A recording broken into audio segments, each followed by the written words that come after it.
Goeiedag, baie hartlik welkom by vandag se Bybelstudie in verband met die Koninkryk. Ons is besig om so na die einde van die reeks te stap en baie welkom by hierdie geleentheid. Ek doen hierdie opname hiervan uit 'n heerlike vakansieoord waar ons hier is in die Drakensberge.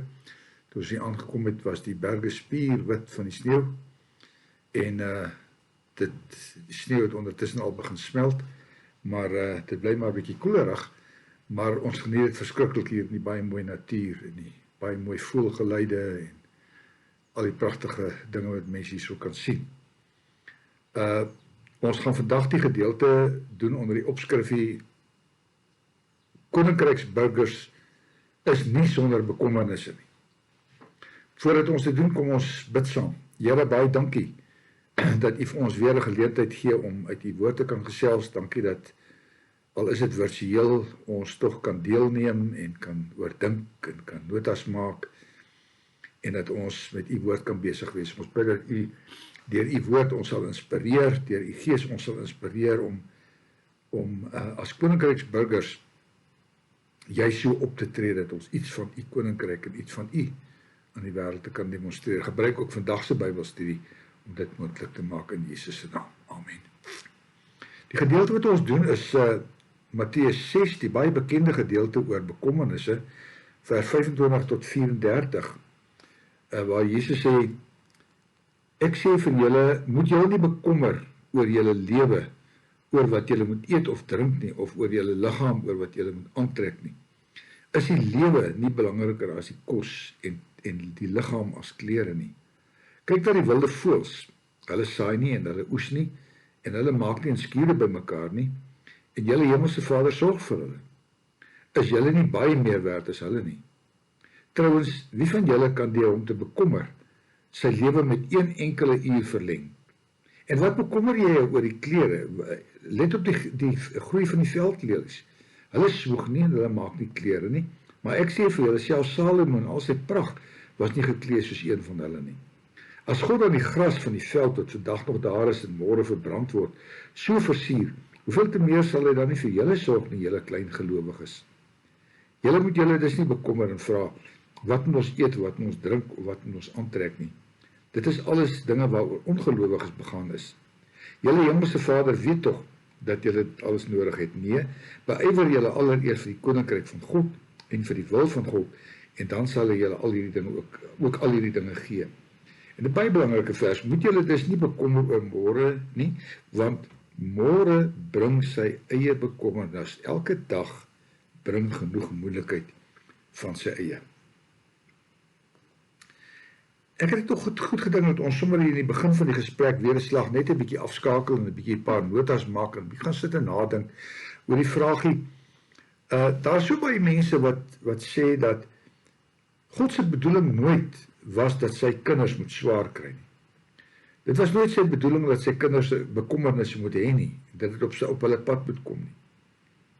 Nou wil ek die vraag vra, indien dit waar is, watter rol speel swaar kry dan in die gelowige se lewe? Want of God so bestel het of nie, kinders van die Here kry baie dikwels swaar. Trouwens, Jesus sluit ook hierdie gedeelte af en hy sê, elke dag bring sy eie bekommernis. Elke dag het genoeg moeilikheid van sy eie. Dit beteken tog nie 'n sorgvrye lewe sonder bekommernis nie. Dink 'n bietjie daaroor. En die vraag is, hoe hanteer ons dit? Wat maak ons daarmee? Dink 'n bietjie daaroor na en dan skakel jy af en dan oor 'n rukkie kom jy terug. Baie dankie. Ek vertrou jy het 'n paar notas gemaak. Ek vertrou jy het 'n bietjie lekker nagedink daaroor. Ek gaan, soos wat ons aangaan met die bespreking van die verskillende skrifgedeeltes, versgedeeltes, sal ek probeer die antwoorde gee ook op die vraagie wat ons nou oor nagedink het. Ek wil begin deur te sê dat die Bybel voorsien nêrens dat die koninkryksburger 'n sorgvrye lewe moet hê nie. Die Bybel erken swaar kry, die teenwoordigheid van swaar kry, die werklikheid van swaar kry. As 'n mens byvoorbeeld gaan kyk in 1 Petrus, 'n boek wat geskrywe is, juis aan mense wat swaar kry, om verskillende redes, hoofsaaklik omdat hulle kinders van die Here is. Daardie stadium was daar nog nie verskriklike ernstige vervolging nie, maar hulle was op allerlei maniere, was hulle vervolg en in die wiele gery, omdat hulle kinders van die Here is. Hulle het swaar gekry. In Romeine 5, vers 3 tot 5, praat Paulus ook van swaar kry. Praat Paulus daarvan dat swaar kry nogal 'n belangrike funksie in 'n mens se lewe vervul. Hy sê byvoorbeeld, ons verheug ons ook in die swaar kry, want ons weet swaar kry kweek volharding, en volharding kweek egtheid van geloof, en egtheid van geloof kweek hoop, en die hoop beskaam nie, want God het sy liefde in ons harte uitgestort deur die Heilige Gees wat hy vir ons gegee het. Paulus sê vir ons swaar kry het allerlei positiewe gevolge. Swaar kry help jou om vas te byt, swaar kry help jou om op 'n ander manier na swaar kry te kyk, en eintlik sê Paulus selfs liefde te bewys, liefde te gee, wat jy waarskynlik nie anders sou gegee het as jy nie swaar gekry het nie. Dit is vir my baie duidelik dat die Bybel nie 'n koninkryksburger voorsien sonder swaar kry nie. Christus kom in hierdie gedeelte en hy maak dan nogal 'n baie belangrike opmerking wat my betref wanneer hy sê, daar sekere prioriteite wat 'n mens moet in ag neem wanneer dit gaan oor swaar kry. Hy sê nommer 1 is die lewe. Hy sê, is die lewe nie belangriker as kos en die liggaam nie belangriker as klere nie. Christus ontken nie swaar kry nie. Maar hy sê, wanneer 'n mens te maak het met swaar kry, is dit nogal belangrik dat jy na 'n paar goeders moet kyk en dit moet prioritiseer. Dink 'n bietjie oomblik na. Sommer maar net, terwyl ons gesels, oor swaar kry en die positiewe dinge wat die Bybel uitlig. Want Petrus, wat skrywe vir mense wat swaar kry, sê dan, swaar kry, hy verbind swaar kry en hoop aan mekaar. Hy sê, want swaar kry maak dat 'n mens se geloof sterker word. Hy sê, dit is soos goud wat aan mekaar gesmeld word. En hy sê, elke slag kom die suiwerheid van die goud na vore. Hy sê, op dieselfde manier kom die suiwerheid van julle geloof, die egtheid van julle geloof, kom al hoe meer na vore. En hy sê, swaar kry is daarvoor verantwoordelik. Ek dink dit is belangrik dat 'n mens miskien moet gaan kyk na die doel waarvoor 'n mens op die aarde geplaas is. Vir my is dit nogal belangrik om te sê dat die doel van ons menswees, dink ek, is vervat in die oorspronklike vertelling, gedig van die skepping en van die mens, waarin die mens uitgebeeld word as die beelddraer, die verteenwoordiger van God. Dis hoekom God besluit om 'n mens te maak, om hom te verteenwoordig in die wêreld. Dit beteken dat die mens op 'n besondere manier in verhouding met God staan, en vanuit hierdie verhouding demonstreer ons as koninkryksburgers iets van God se kenmerke, iets van byvoorbeeld sy liefde en sy geregtigheid en sy barmhartigheid en sy omgee en uitreik, dat die mens wat hy eintlik nie nodig gehad het om dit mee te doen nie. En lyk my of die Skepper God, Vader, wil hê dat hierdie kenmerke van hom in ons lewe sigbaar moet word. En dat hierdie kenmerke nie net gebeur wanneer dit goed gaan met 'n mens nie, maar dat hierdie kenmerke juis gebeur, sê Paulus in Romeine 5, wanneer 'n mens swaar kry. Swaar kry het nogal 'n kettingreaksie. Daar's 'n klomp dinge wat volg op swaar kry, wat maak dat jy uiteindelik beter af is as wat jy was voordat jy begin swaar kry het. In vers 26, dit was nou die eerste vers gewees, 25, vers 26 tot 32, is dit toch al belangrik om daarop te let dat ek gebruik in die stuk wat ek vir julle aangestuur het, die woord inspanningslose skoonheid van die skepping. God skep 'n skepping wat hulle plante, diere, voëls, Hulle self nie hoef in te stel om mooier te lyk en mooier te wees as wat God hulle gemaak het nie. Hulle kan inspanningsloos lewe, want hy het hulle so versier met skoonheid, dat hulle eintlik in sigself 'n boodskap dra. Hulle het nie nodig om te bekommer oor mooi vere en kos wat hulle gaan kry nie. Trouwens, as mens mooi gaan kyk na die natuur, het hy wonderlike ingesteldheid dat die natuur, wanneer hy swaar kry op een plek, voels, diere, wanneer hulle swaar kry op een plek in die water en die kos raak min, dan trek hulle na 'n ander gedeelte toe, waar die kos en die water weer beskikbaar is. Dit is wonderlik, dat Jesus vir ons sê, die skepping het nie nodig om hulle self te bekommer oor bekommernisse, oor hoe hulle gaan mooier lyk of waar die kos vandaan kom nie. God voorsien dit. Hy gee dit vir hulle op 'n wonderlike manier. Ek wil tog op hierdie punt vir jou vra, net weer 'n bietjie te gaan dink. Dink jy hierdie vergelyking wat Christus maak met die skepping teenoor die bekommernisse van mense, dink jy dit het praktiese waarde?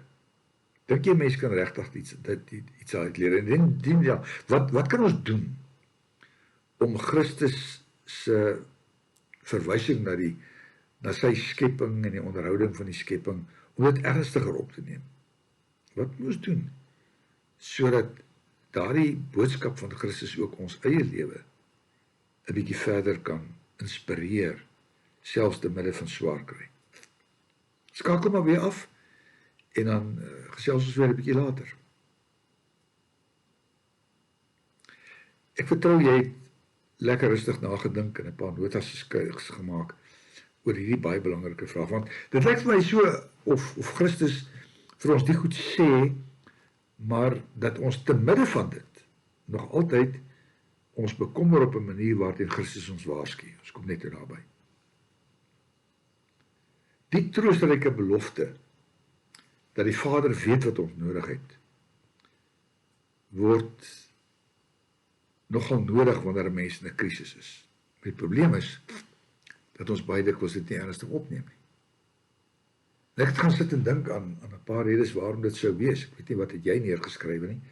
Maar ek dink een rede waarom ons dit ignoreer of negeer, is 'n kollega van my wat nou al geweldig baie geskryf het, wat baie intelligent en slim is oor die goedes, het gesê, ons as mense is geneig om werklikheidsmense te wees, realiteitsmense. Ons sal vir mekaar sê, kyk, ek glo in God, en ek glo dat God voorsien, ek glo dat God beskerm en so aan.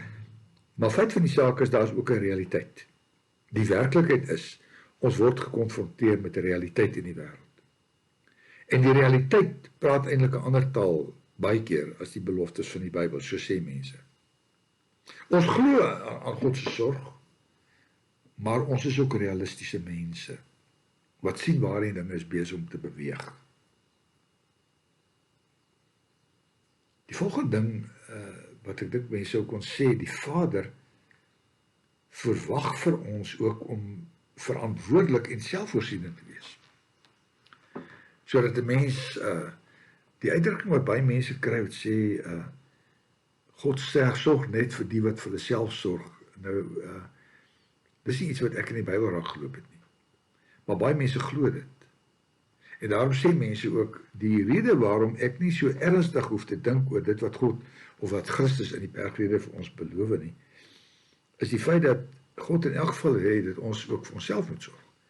Dat ons moet uitreik, dat ons moet hande uit die mou uitsteek, dat ons moet werk, dat ons verantwoordelikhede teenoor onsself en ons gesinne moet nakom. Ek wonder of daar ook ander redes is. Ek wonder waaraan het jy gedink toe jy nou tyd gehad het om 'n bietjie oor te dink.